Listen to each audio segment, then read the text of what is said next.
آج ہم پڑھیں گے من کے بارے میں. تو ومن وہی ابتدائی الغایا، من یہ ابتدائی غایت کے لیے آتا ہے. حروف جر میں سے تیسرا من ہے اور یہ ابتدائی غایت کے لیے آتا ہے، یعنی جو ہمارا مقصد ہے اس کی ابتدا کے لیے، اس کی ابتدا کہاں سے ہو رہی ہے اس کو بتانے کے لیے آتا ہے. غایت انتہا کو بولتے ہیں، مجازن اس کو مسافت بھی بول دیا جاتا ہے، یعنی ہمارے سفر یا مسافت کی ابتدا کہاں سے ہو رہی ہے، یعنی ہمارا مطلوب اور ہمارا مقصود جو ہے اس کی ابتدا کہاں سے آ رہی ہے اس کو بتانے کے لیے من کا استعمال کیا جاتا ہے. اس کے بالمقابل میں انتہائی غایت کے لیے مقصد کی انتہا جہاں ہو رہی ہے اس کے لیے الا کا لگانا صحیح ہونا چاہیے، یعنی آپ یہ کہہ سکتے ہیں کہ اس کے بالمقابل میں الا کا استعمال درست ہوتا ہے. دیکھیے تو من یہ ابتدائی غایت کے لیے آتا ہے. اس کی مثال ابتدائی غایت کے لیے آتا ہے، ابتدا جہاں سے ہو رہی ہے وہ مکان بھی وہ چیز ہو سکتی ہے، یعنی مکان کے اندر بھی اس کا استعمال ہوتا ہے اور زمان کے اندر بھی ہوتا ہے، دونوں جگہوں میں اس کا من کا استعمال کیا جاتا ہے. جیسے سرت من البصرۃ الی الکوفہ، میں بصرہ سے کوفہ تک چلا. تو ہمارا جو مقصد ہے وہ کوفہ تک جانا ہے، لیکن اس کی ابتدا کہاں سے ہو رہی ہے؟ بصرہ سے ہو رہی ہے. اور قرآن کے اندر ہے من المسجد الحرام الی المسجد الاقصی، کہ مسجد حرام سے مسجد اقصی تک. تو یہاں پر من المسجد الحرام میں جو من ہے وہ ابتدائی غایت کے لیے استعمال ہوا ہے.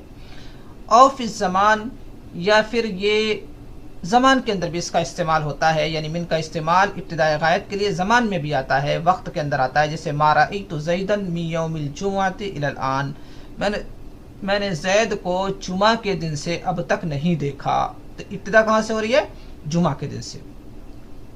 وللتمییز، اور من کا استعمال تمییز کے لیے ہوتا ہے، من تمییز کے لیے آتا ہے، یعنی بعض کا معنی ادا کرتا ہے. جیسے اخذت من الدراہم، میں نے درہموں میں سے لیا. اخذت میں نے لیا، من الدراہم دراہم میں سے. من الدراہم کا مطلب ہوتا ہے بہت سارے درہم تھے ان میں سے بعض درہم لیے. تو جب من تمییز کے لیے آتا ہے یا بعض کا معنی ادا کرنے کے لیے آتا ہے تو وہاں پر لفظ بعض کا استعمال درست ہوتا ہے.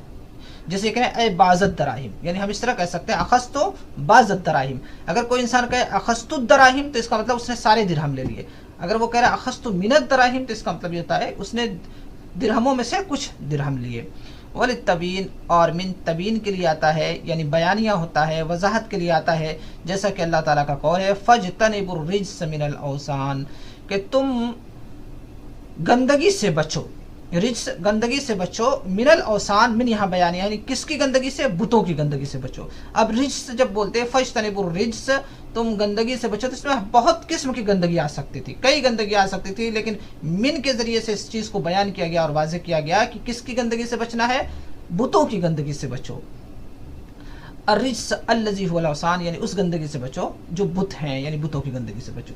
وللزیادتی، اور من زائدہ ہوتا ہے، جیسا کہ اللہ تعالیٰ کا قول یغفر لکم من ذنوبکم، اللہ تعالیٰ تمہارے گناہوں کو بخش دے گا. یہاں من کی ضرورت نہیں ہے. اگر من یا کوئی بھی لفظ جب زائدہ ہوتا ہے تو اس کو حذف کرنے سے وہاں معنی مفہوم میں کوئی خلل نہیں پڑتا. اگر ایسا ہوتا یغفر لکم ذنوبکم تو بھی بالکل صحیح تھا. من یہاں زائدہ ہے.